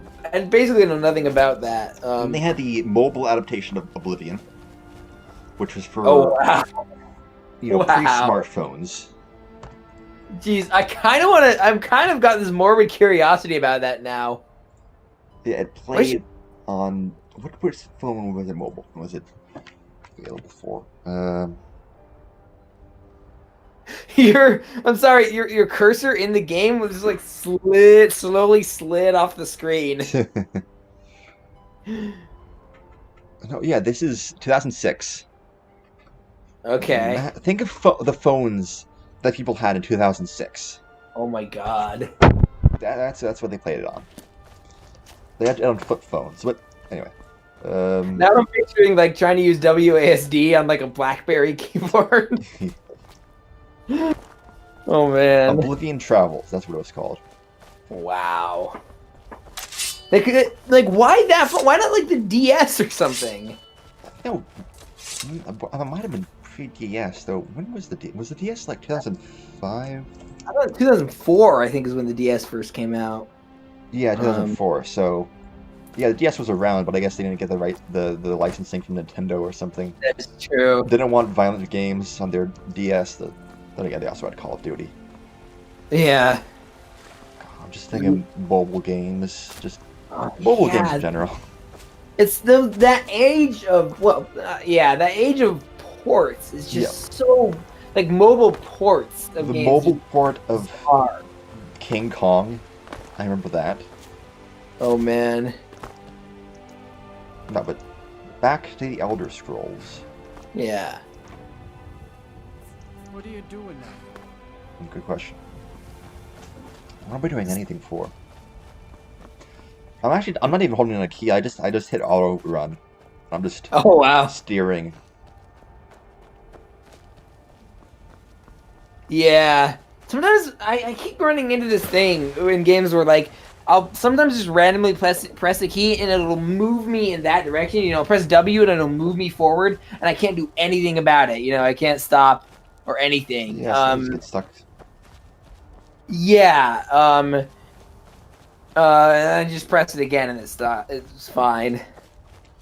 Anyway, where were we? So, Second Empire collapses. Yes. Interregnum, Chaos, the Kamal invade.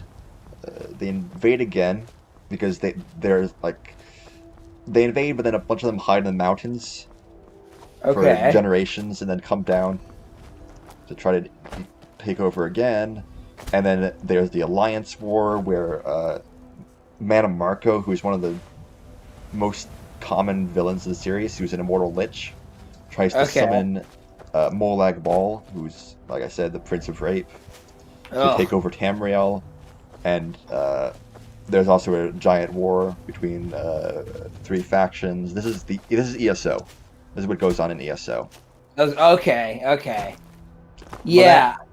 Then after a while, Tiber Septim comes along, just takes over the whole continent, and Third Empire.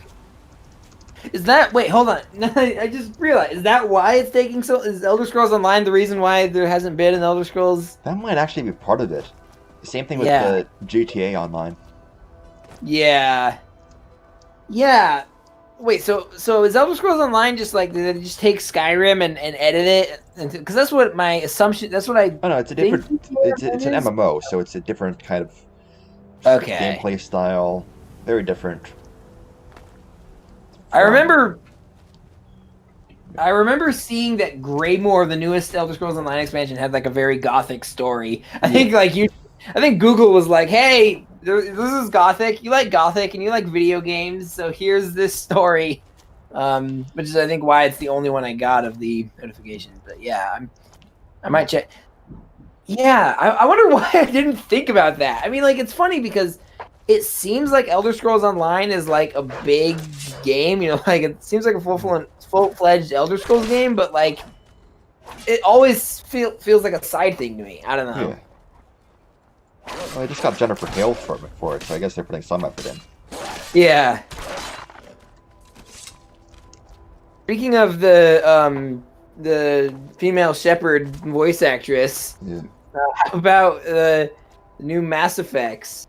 The Legendary Edition and the... I have pre-ordered Legendary Edition. I basically never pre-order games, and I have pre-ordered Mass Effect. I might refund it in the first week, because Okay. there's a chance it'll be terrible, but I'm gonna give it a try. Yeah. Yeah, I should probably reorder it. I should do a series on the originals before. It kind of just like, it kind of felt like I heard about the Legendary. It feels like they announced it really close to release. Yeah, they said they kept it secret for years. Yeah. To see how they're actually meshed the gameplay styles. The one article I actually read about it is that they're changing some of the bosses to make them more interesting. Okay. Yeah, the bosses were not that great, and none of massive.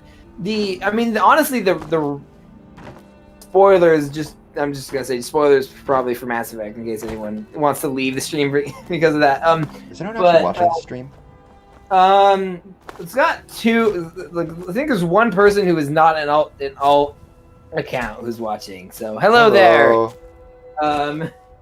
What the fuck are you doing here? That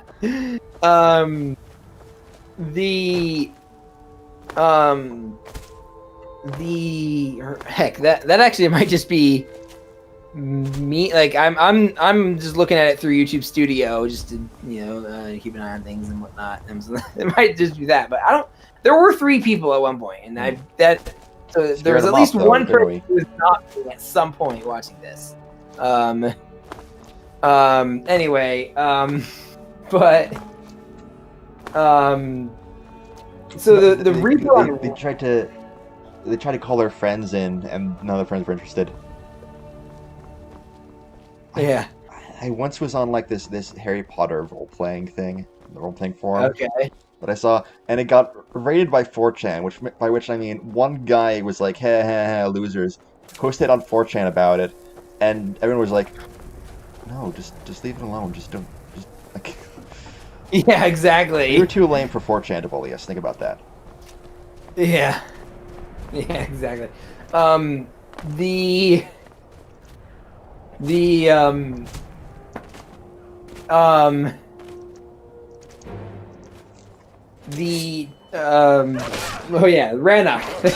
So the Reaper on Rannoch actually is the most memorable of the boss fights in that game that I can think of. I mean, I'm gonna delete this character and play as one of my other games. Okay. I'm gonna use one I found once. Yeah, so the Reaper on Rannoch's the most memorable I can think of. You just hold down a button and walk and pace back and forth. Yeah, exactly. I actually died of that probably more times than I should, but it's usually when I usually get caught on one side and then get that's the most memorable because it feels like they actually like made new mechanics. The fight with Saren is bad. The fight with he just crawls on the walls and you just shoot him.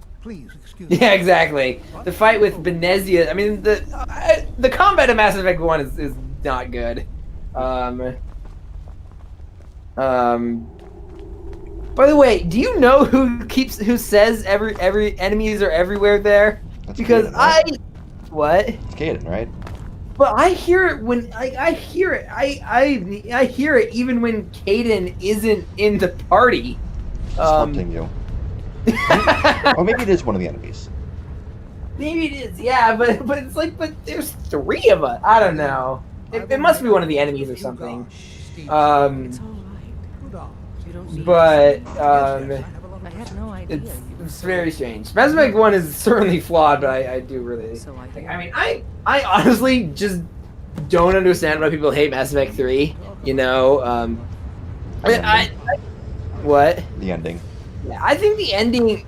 And they BioWare did like a bunch of, bad business shit. They released Javid as like day 1 DLC for an incredibly fun character.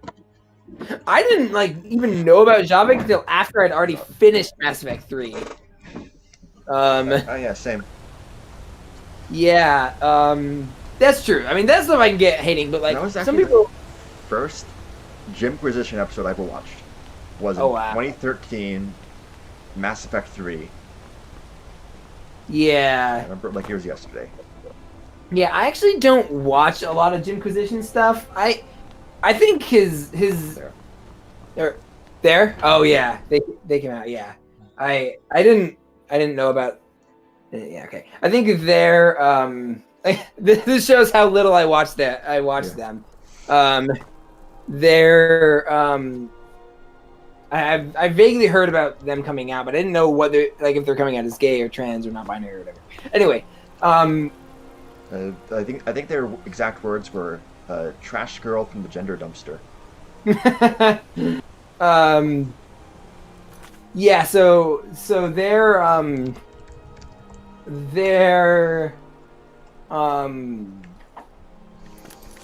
sorry. So their videos are very, I think they're good, but I'm less interested in individual bad business practices and more in the broader problems of the games industry. I don't know. Again, like I like Mass Effect 3. I don't know why. It's one of the reason is it's like there's an earnestness to it that I find appealing and you don't see often in games. I love the stuff with the Geth and the inclusion of that. I also liked the ending, but part of it was that I think I played the extended cut. I didn't play it at launch. I actually liked it with the original ending. So maybe that is because I do like most things that are put in front of me. Yeah, I don't. I think it's just. I think one reason is that it's not optimizable. You know, they're like from a purely like design perspective of Mass Effect 2, the suicide mission is really impressive. Yeah.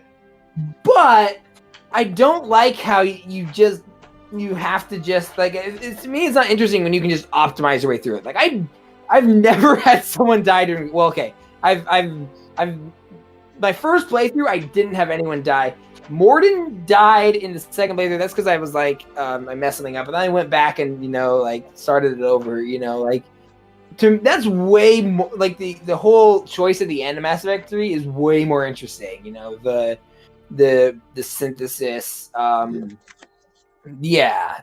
control and that stuff is way more interesting. I actually always do synthesis now, but I always do destroy. Synthesis is weird. The only I would totally have done destroy if I didn't find out that it also killed Edie and the Geth. I think destroy is the only thematically appropriate ending. Yeah. What is it you I think they've all got. I mean, they're all kind of different aspects of the themes. I don't know. But I think this is my interpretation. Is that one of the major themes of Mass Effect? The whole thing is about not letting people make decisions for you. Yeah. And that's the whole reason the Vipers exist is because the Leviathans were trying to create, trying to control the lesser races of the galaxy. Yeah. The Genophage is because the Solarians were trying to control the Krogan. Yeah. That kind of thing. But yeah, the Cerberus is the elusive man trying to control humanity. Yeah. Yeah. Anyways, speaking of liking games more than other people, I think it's time we switch over to Cyberpunk. Yeah. So I haven't played it. I haven't, it's one of those like, yeah, I'm interested at some point. It slaps. Cool.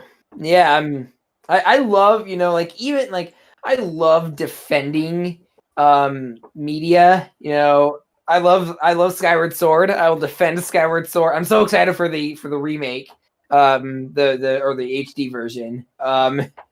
I'll defend Skyward Sword till I die, probably. I'm always open to the possibility of changing my mind. And I like Mass Effect 3 and Mass Effect Andromeda too. I played it post-launch once they ironed out a lot of the like. Yeah, that's part of the reason why I like Cyberpunk, because I didn't buy into any of the hype. Most of the hype. Yeah. I avoided most of the hype, I think. Yeah, I don't get hyped easily. The one thing I'm really hyped for is Imposter Factory, which is the sequel to the Moon and Finding Paradise. So that's like the one game I'm really hyped for right now. And remakes of games that I've already played. Right. But it's interesting because I don't see anything. All right, should be set to. Hold on. Oh, hey, hold on. Oh, yeah, there we go. No, yeah.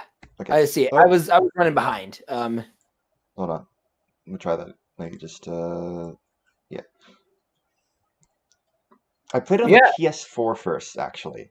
Ooh, I heard. Okay, and that's what I heard. had no crashes the entire time. I had no crashes. I had one noticeable bug that interrupted gameplay.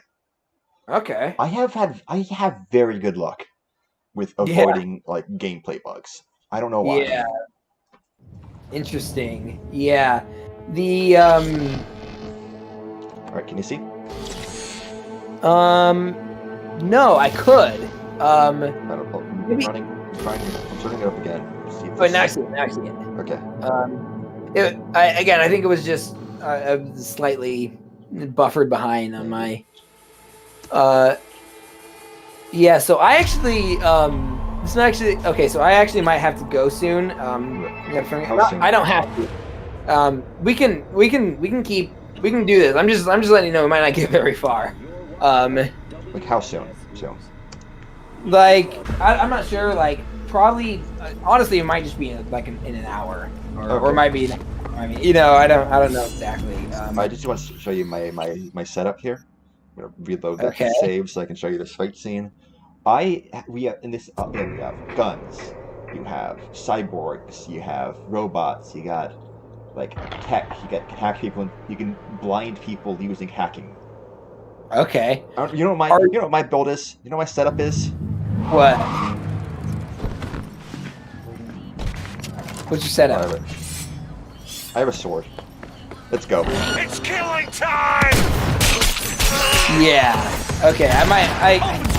Is this game on my wish list? I might have to add it directly. I'm certainly interested. Do you play as a? So is this? You said it's like Witcher 3 with guns. Holy crap! It is looking really like on my end. The stream is looking weird. Like it's jittery. Like I don't know. Is that in game too? No, for me it's fine. Okay, it's looking fine for me right now. Oh crap. What? He's here. So I assume you mean that. Yeah, I wasn't sure. So show me this. So yeah, let's finish this fight scene, and I want to see more of this. We should. I'm actually really enjoying this. So if you like it, you can do. You should definitely. Let's see. Memory wipe, which takes them out of contact. That does damage. That destroys weapons, and that just does a lot of damage. Short circuit is overpowered. Anytime you do a hit, it does like 1,000 points worth of electric Holy damage. crap! Jeez. So this game is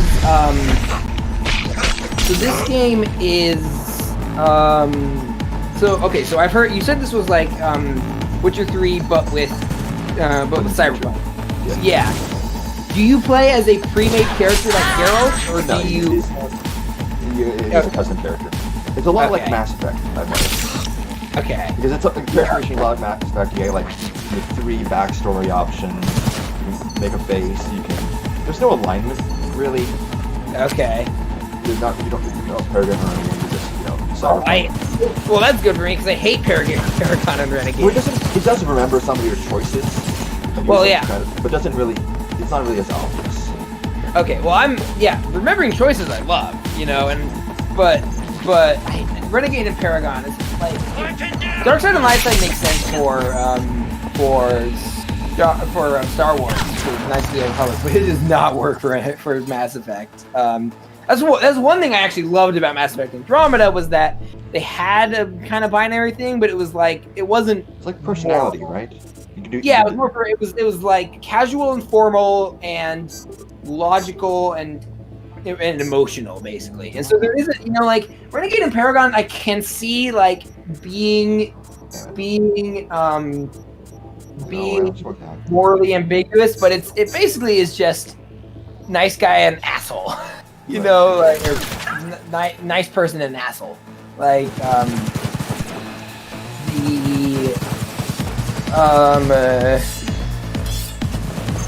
yeah, it's yeah,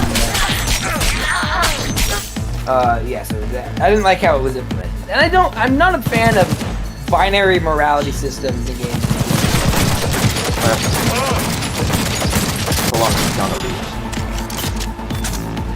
Sorry, what about Keanu Reeves? My gun belongs to Keanu Reeves. Nice. Because he's in it. A lot. Yeah, I actually watched, I think I actually watched that live, that your breathtaking thing. No, he shows up all the time. I thought he was gonna make a cameo, but no, he's like the main character. Oh, interesting. That's by cool. the way, also, I have sword arms. I have swords in my arms. I have robot arms. With swords in them. Have you played Detroit Become Human? No.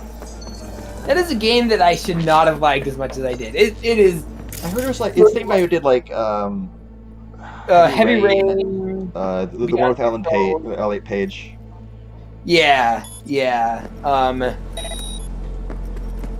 holy crap. That, I mean... Not a great track Detroit record. Become Human was visually amazing. I mean, the title screen character was like startlingly real, but then again, she only had to be like, they only had to render the two. They only had to render the two parts of her face, you know, like not even her hair, like hairline down to chin, so they could put a lot more processing power in. But it still looked amazing, and I found the story to be enjoyable and surprisingly branching for a AAA game. My sister played it too, and she ended up nuking Detroit. I did not. Detroit Become Human. Oh, okay, so not... It's not a good game. It's not, and as a race allegory, it is abysmal. It is so bad at that. Anyway, sorry. Hey, motherfucker! You're a bitch! I mean, Witcher 3 had like a bunch of expanding paths, but only really had 3 endings. Yeah. And they're all about like what happens to a single character. Yeah. And then this game has, I think, like 5 different endings. 4 of them are just like who you bring to the final battle, and then one of them is just like you don't go to the final battle, you kill yourself, and that's the ending. Okay. And that's actually like a full ending. Did I ask you? Have I already asked you if you've seen the Witcher series, Netflix series?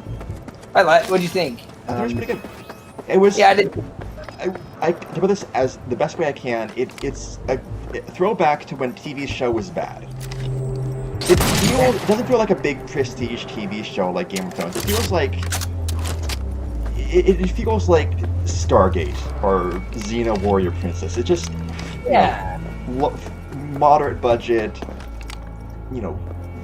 good effort, but still just trying to make a cool sci-fi show or fantasy show. Yeah, I can see that. It's also very I actually keep watching Stargate. I watched the first pilot. I watched the pilot of SG-1, and I really liked Glasses guy. I can't remember his name. And also Kratos, the new Kratos actor is in that. Oh, he is? Yeah, he's the. I don't know how far you saw the first episode, right? Yeah. Yeah, he's Teal. He's the. Oh, he's the guy who joined the alien guy who joins him. Yeah, the guy. Yeah. That's new Kratos. Same actor. Oh, I'm. Have you played the new God of War? Yeah. Oh, I did too. I loved it. It was so good. And I still have no interest in the old game. The old games are actually pretty good. The God of War 3 is really good. Yeah, I mean they're not like they're so bombastic and brain scans. I just love the more smaller scale story. God of War 1 hasn't aged very well because there's a lot of puzzle platforming with a fixed camera. Oh. and from like a slant, like a Dutch angle. It's Fresh not neural fun. links. But, You're Yeah. not spying on them, John. Okay, They're here's fucking counter with their heads. Mean to say someone's literally controlling our upstanding Interesting. politicians' minds? Yeah, his career's been doing pretty good. Yeah, he's had his own Memory resident renaissance. in the hippocampus region. Ooh. See how they're Yeah. bleeding into the blue? Yeah, I saw So a what are we looking at? I saw a Plant new meme on memories in Pinterest their once where heads, it's like modifying their personalities. This is big shit. John. multiple actresses accused Fuck Keanu me. Reeves of extremely other guy appropriate makes me sick. behavior, and I had to like reread the headline several times. I To, saw, I I was saw like, the same thing with David Lynch. okay, He was even weirder because you expect David Lynch to be like Stanley Kubrick type guy, but no, he's yeah, exactly. every actor he worked for said he's like a great guy, fantastic to work with. He calls Yeah. everyone weird nicknames. That's cool. Yeah. He what was the thing he called Nick Cage, because he worked with Oh, there are so many nicknames you could come up with for Nick Cage. it was then I mean, have you seen Nickster. He calls him Nickster. Oh wow. Have you seen Besides the paralysis. Have you seen Steam Overlay's Quick, working, just so download you the know. data. Whoever that's- comes I saw that one. Shit. They're wiping the data. It's been made. Now they know have you seen someone's Star in the Trek, like database. The Next Generation Wonder or if they Deep also Space Nine or know anything? Deep Space Nine is the best. Yeah, it's So so. I haven't finished it still, but I'm on like I have season sort of a- 6. Okay, what do you think? Kirk Picard. Picard. I think Picard. honestly, I think Picard's better, but original series is better than Next Generation. I personally prefer TNG, but That's my that's just take. me. It just- Have you seen It knows what it's about. It's a fun Yeah. sci-fi romp. yeah. It Have you doesn't seen? It's just really Sorry. tightly focused. Anyway, what were you saying? Apparently O'Brien, the person who plays O'Brien, was just like an extra, or not an extra, but had like one line, and he was so like easygoing and affable, like he was so easy and fun to work with that they just kept like bringing him back, and then they gave him a last name, then they gave him a first name, then they gave him a. I love when that happens. Gonna want to Like, for Oh, this. David Lynch, Twin Peaks. The main villain of It's way Twin bigger Peaks than we only thought. shows up. His only claim of the actor is because You were being the actor like stumbled into the wrong scene. Well, he wasn't even an actor. He was like a set designer. He was like a props Oh. guy who stumbled into the wrong scene, and they was like, "Wait, stay there. Yeah, you're good. I want you. You're an actor now." Yeah, brainwashed. kind of It reminds me of the just looked person. weird. They've Kind of reminds me of the scanned person who your played minds Darth and now Maul using in, some kind of conditioning in- to Wait, Or I All right, think it was too, where right. I'll come by. the guy who No. played the drill sergeant You in and I, we need to speak in alone. Full Metal Jacket was I Justin know a little Pfizer, ramen who was the place drill in sergeant. Japantown. Sending Okay, you the I coordinates. haven't actually seen that, Right. but speaking That's of a good Kubrick, one. See That's there. really good. Well, the first half of that is really good. The second half is just a generic Vietnam War movie. okay, I mean I want to watch it. I don't know. I'm kind of curious whether I'd like it more than Apocalypse Now because I love Apocalypse Now. One anecdote before we go. Before I go,